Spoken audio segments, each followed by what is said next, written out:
दोस्तों, क्या पूरे हो गए मोदी सरकार के दिन? क्योंकि एक तरफ अपनी ही बाजी, अपने ही खेल में भारतीय जनता पार्टी मोदी शाह फंस गए हैं। वो 75 साल वाली नसीहत, वो डेडलाइन, संघ की चेतावनी अलग, और यानी चारों तरफ से घिरते दिख रही है मोदी सरकार। उपराष्ट्रपति चुनाव तो जैसे तैसे निकल गया, और उसके बाद एक चिट्ठी ने दिल्ली की सत्ता के गलियारों में भूचाल ला दिया है। जिस शख्स ने चिट्ठी भेजी वो आज सिर्फ एक मुख्यमंत्री नहीं बल्कि मोदी सरकार के लिए किंग मेकर की हैसियत रखता है। दोस्तों, जी हां, हम बात कर रहे हैं आंध्र प्रदेश के सीएम चंद्रबाबू नायडू की, जिन्होंने सीधे प्रधानमंत्री नरेंद्र मोदी से बड़ा हिसाब मांग लिया है। और पहली बार नहीं है जब चंद्रबाबू नायडू हिसाब मांग रहे हैं, कदम कदम पे। अभी उपराष्ट्रपति चुनाव आपने देखा किस तरह से चंद्रबाबू नायडू की भूमिका रही, क्या कुछ उनकी डिमांड उस संदर्भ में भी रही, सभी के ऊपर हम बात करेंगे। इधर संघ की चेतावनी, छोड़नी होगी गद्दी, हो गए 75 साल पूरे, और उधर मोदी सरकार, खुद मोदी शाह परेशान है, जवाब नहीं मिल रहा, असमंजस की स्थिति है, चिंतन कर रहे हैं, माथे पे शिकन है, रातों को नींद नहीं आती। पूरी खबर आगे समझिए मेरे साथ रिपोर्ट के जरिए। आपको नमस्ते, आपने देखना शुरू कर दिया द राजनीति का विशेष सेगमेंट खबर और विश्लेषण। मैं हूं आपके साथ यासूब रजा। दोस्तों, उपराष्ट्रपति चुनाव खत्म हो चुका है और पीएम साहब की सबसे अहम बैसाखी, सबसे खास, इस सरकार को चलाने वाला आंध्र प्रदेश का वो साथी एक बार फिर, वहां की फाइल एक बार फिर से निकल आई है, वो डिमांड वाली फाइल। दोस्तों, मीडिया रिपोर्ट्स बता रहे हैं कि चंद्रबाबू नायडू इस बार गृह मंत्री से, न ही वित्त मंत्री निर्मला सीतारमण से मिले, ना ही अमित शाह से मिले, बल्कि एक लेटर सीधे तौर पर प्रधानमंत्री के लिए लिख दिया। और वो भी जब प्रधानमंत्री 75 साल के होने वाले, आज तो हो गए। खैर दोस्तों, जिसको लेकर मोदी सरकार के कई विभागों में हड़कंप मचा है। दोस्तों, एक और जहां राज्यों को आवश्यक जरूरतों के लिए पैसा नहीं है, तो दूसरी तरफ नायडू की डिमांड मोदी साहब के लिए सिरदर्द बनती जा रही है। दिन पर दिन डिमांड बढ़ती जा रही है। जब कोई ऐसा मौका आता है कि लगता है कि मामला इधर उधर वाला है, मामला बिल्कुल बीच चौराहे पे खड़े होने वाला है, नायडू चले आते हैं अपनी डिमांड लेके, अपनी फहरिस्त और अपनी लिस्ट लेके, अपनी बात लेके, और वो चेतावनी उनके साथ होती है कि अगर नहीं तो फिर हम जो करेंगे।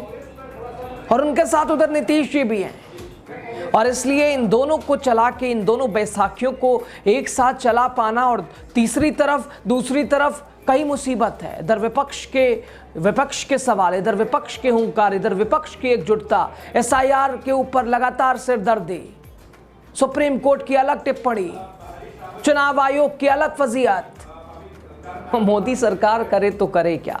75 साल वाली डेडलाइन भी आज वो भी पूरी हो गई है। अब कुछ तो बदलता हुआ दिखाई देगा, अब कुछ तो बदलाव दिखेगा ही। संघ की तरफ से कुछ ना कुछ तो नसीहत आ ही जाएगी कि बस सिद्धांत, और उस सिद्धांत पे उंगली कोई दूसरा ना उठा ले, उससे पहले ही ये पूरा कर लीजिए, जो बात थी वो हो जाए। खैर दोस्तों, इस मामले में सूत्रों का कहना है कि जिस तरह नायडू की डिमांड का दायरा बढ़ता जा रहा है, और दूसरी ओर मोदी साहब और उनकी सरकार का टेम्पर भी बढ़ता जा रहा है, वो भी परेशान है। उपराष्ट्रपति चुनाव खत्म होते ही एक चिट्ठी ने मोदी सरकार के कई मंत्रालयों में हलचल मचाई। दोस्तों, ये चिट्ठी किसी मंत्री को नहीं बल्कि सीधे प्रधानमंत्री नरेंद्र मोदी के नाम, और भेजने वाला एनडीए के सबसे अहम सहयोगी, एनडीए का सबसे अहम सहयोगी चंद्रबाबू नायडू। और नायडू ने इस बार ना तो गृह मंत्री अमित शाह और ना ही कोई और मंत्रालय, कोई और मंत्री, ना ही निर्मला सीतारमण, सीधे प्रधानमंत्री को पत्र, मांग, लंबी लिस्ट थमा दी उस लेटर के जरिए। और ये मांग सिर्फ पैसों की नहीं है, बल्कि स्पेशल स्टेटस की है, प्रोजेक्ट फंडिंग की है, पॉलिसी इंटरवेंशन की है। और सूत्रों की माने तो चिट्ठी के बाद मोदी सरकार में बेचैनी है, परेशानी है, हड़बड़ी है, खलबली है, हड़कंप है। क्योंकि दोस्तों, एक और राज्यों की अगर बात करें तो राज्यों को उस ग्रांट देने में कटौती की खबरें हैं, और दूसरी ओर नायडू की बढ़ती मांगे एनडीए की एकता पर बड़ा सवाल खड़े कर रही हैं। नायडू चाहते क्या हैं? और आंध्र प्रदेश को विशेष राज्य का दर्जा और इसके अलावा पोलावरम प्रोजेक्ट के लिए 10,000 करोड़ से ज्यादा की फंडिंग और साथ ही दोस्तों आंध्र प्रदेश की नई राजधानी अमरावती के लिए विशेष सहायता। और अब बीच में खबर यह निकल के आ रही है कि मोदी सरकार अब नायडू से परेशान हो गई है, लेकिन करे तो करे क्या? कुछ सख्त लहजे में बात नहीं कर सकती, वरना नायडू अगर जवाब देंगे तो यहां से गद्दी से उतरना पड़ेगा। खबर अब यह है कि दोस्तों नवंबर में मोदी सरकार इस मुद्दे पर कोई बड़ा फैसला ले सकती है। तो क्या नायडू की मांग मान ली जाएगी या फिर टकराव की तस्वीरें खुल जाएंगी? पॉलिटिकल एक्सपर्ट मानते हैं कि 2024 के जनादेश में चंद्रबाबू नायडू किंग मेकर की भूमिका में है और शायद वही वजह है जो अब वो सिर्फ डिमांड नहीं कर रहे हैं बल्कि दिल्ली दरबार तक और दिल्ली दरबार पर पूरी तरह से दबाव बना रहे हैं। क्या चंद्रबाबू नायडू की ये चिट्ठी मोदी सरकार को झुकाने पर मजबूर कर देगी? क्या एनडीए में दरार पड़ने वाली है? नवंबर तक तस्वीर बहुत कुछ साफ हो जाएगी, लेकिन फिलहाल मोदी साहब का क्या होना है? कुर्सी जाएगी क्या? फिलहाल दिल्ली की राजनीति की बात करें दोस्तों, नायडू के इस कदम से जो हड़कंप है वो मामूली नहीं है। और चंद्रबाबू नायडू की एक दो मांग तो चूंकि जब ऐसा मौका दिखता है कि सिचुएशन बड़ी अब तब वाली है, बीच चौराहे पे खड़ी वाली है, सीधे नायडू एक लिस्ट के साथ चले आते हैं कि साहब ये, साहब ये, साहब ये, और मजबूरन कभी आश्वासन मिलता है, कुछ हद तक तो उसके बीच काम करने की कोशिश भी रहती है।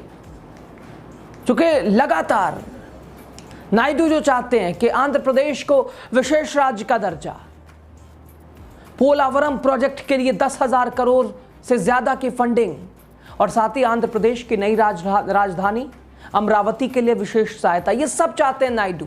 और अभी अमेरिकी टैरिफ को लेकर भी लगातार केंद्र सरकार से अलग से सहायता चाहते हैं, अलग से लगातार मांग करते रहे हैं, लगातार आंध्र प्रदेश के बदलाव का जिक्र करते रहे हैं, अलग अलग फंड लेने की बात करते रहे हैं। तो अगर अमेरिकी टैरिफ की बात है तो क्या बिहार, यूपी, दिल्ली, उसका क्या? सिर्फ असर आंध्र प्रदेश में ज्यादा पड़ा क्या? और खैर, क्या बार बार झुकती रहेगी दोस्तों नायडू के सामने मोदी सरकार, या विकल्प को निकालने की कोशिश शाह लगे हुए हैं? लेकिन फिलहाल तो अभी वो 75 साल वाली कहानी, उससे ही निकल पाना बड़ा मुश्किल है। इसका समाधान तो है ही नहीं है, चूंकि वो खुद शाह का, अमित शाह की वो एक बनाई हुई एक पूरी तैयारी है कि भाई 75 साल के बाद फ्री हो जाइए, रिटायर हो जाइए। तो जब बात अपने पे आई तो वो सिद्धांत बदलेगा थोड़ी नहीं। एक वो मुसीबत, दूसरी सबसे बड़ी मुसीबत इस सरकार के चलने में चंद्रबाबू नायडू लगातार कदम कदम पे रुकावट बनते जा रहे हैं। लगातार अलग अलग डिमांड, अलग अलग प्रदेश के लिए मांग, और हर मांग के आगे मोदी सरकार को झुकना पड़ रहा है, अन्यथा वो कुछ भी कर सकते हैं। और अगर उन्होंने कुछ किया तो इधर दिल्ली हिल जाएगी, दिल्ली में बैठी सरकार हिल जाएगी, और इनके साथ नीतीश कुमार भी कदम से कदम, क्योंकि चंद्रबाबू नायडू एक तरफ, दूसरी तरफ नीतीश कुमार, ये दो इस सरकार में महत्वपूर्ण भूमिका निभाते नजर आ रहे हैं। और इनकी मांग लगातार, इनकी डिमांड लगातार, निरंतर मोदी सरकार पूर्ण करती जा रही है। तो इस खबर पे आप क्या सोचते हैं ज़रूर बताइएगा।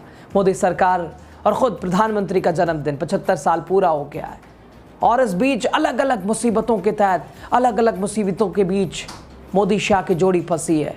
वो चाणक्य नीति भी काम नहीं कर रही है। उधर से नायडू का प्रेशर, बिहार से नीतीश जी की अलग चाल, कभी भी कुछ भी हो सकता है। और इस बीच सबसे बड़ा सवाल कि वो 75 साल अगर पूरा हो गया तो कुर्सी छोड़िएगा या सिद्धांत बदल जाएगा? खबर पे अपनी राय आप दे दीजिएगा कमेंट के ज़रिए।